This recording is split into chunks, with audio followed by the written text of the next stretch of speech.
सबसे बड़ी चीज इस चैनल की अगर सबसे बड़ी चीज कोई है तो सबसे इंपॉर्टेंट आपके जो मैथ्स के जो सारे टॉपिक्स हैं वो तो क्लियर होंगे ही होंगे, और आने वाली किसी भी कॉम्पिटिटिव एग्जाम्स के लिए भी आप बहुत अच्छे से प्रिपेयर ली, आपका माइंड प्रिपेयर हो जाएगा, आपका दिमाग ढंग से काम करेगा, आपकी सारी चीजें बहुत प्रॉपर तरीके से काम करेंगी। आपका अगर यहाँ पे नॉलेज के लिए अगर आपने काम किया तो आप ध्यान रखना कि आने वाले टाइम पे किसी भी कॉम्पिटिटिव एग्जाम्स में आप नहीं रुकेंगे। Schooling more than important, but आपको आने वाले टाइम में, आने वाले फ्यूचर में आपको कॉम्पिटिटिवली भी तैयार होना है। कॉम्पिटिटिवली का सर का मतलब क्या होता है?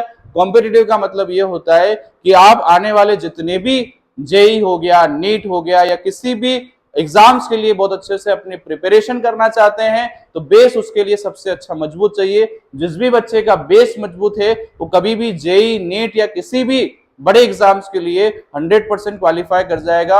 अगर आपका बेस स्ट्रांग नहीं है, आपने ये सोचा कि हम तो छोटी क्लासेस में हैं, हम तो बड़ी क्लासेस में जाके पढ़ाई करेंगे, बड़ी क्लासेस में जाके बेस बनाएंगे, कभी नहीं बना पाओगे। दैट टाइम आपका ये जो है वो बेस बनाने का टाइम है। जिस भी बच्चे ने इस टाइम पे बेस बना लिया, अच्छे से क्लियरली टॉपिक को समझ लिया, टॉपिक को समझना इंपॉर्टेंट नहीं है, नंबर लाना इंपॉर्टेंट नहीं है, उससे भी कहीं जाना इंपॉर्टेंट है। आपने जो टॉपिक पढ़ा है उससे डिपेंडेंट जो सारे क्वेश्चंस हैं क्या आपसे सोल्व हो रहे हैं? क्या आपने पढ़ लिया पहला चैप्टर, आपने पढ़ लिया दूसरा चैप्टर, आप उठा रहे हो क्वेश्चंस बट बन ही नहीं रहे क्वेश्चन। अगर क्वेश्चन नहीं बनेगा तो इस टाइम पे आपके नंबर स्कूलिंग में कहीं पे आ जाए तो आ जाए गलती से, बट आने वाले कॉम्पिटिटिव के लिए आपका दिमाग प्रिपेयर नहीं है। इस बात की गांठ बांध लें, तरीके से अपनी पढ़ाई को प्रॉपरली करें, कॉन्सेप्ट वाइज पढ़ें, और एक भी कॉन्सेप्ट कहीं छूटे नहीं, सारे कॉन्सेप्ट भी आपको ढंग से पढ़ने हैं। जिस भी बच्चे ने ये काम किया उसका रिजल्ट आज नहीं तो कल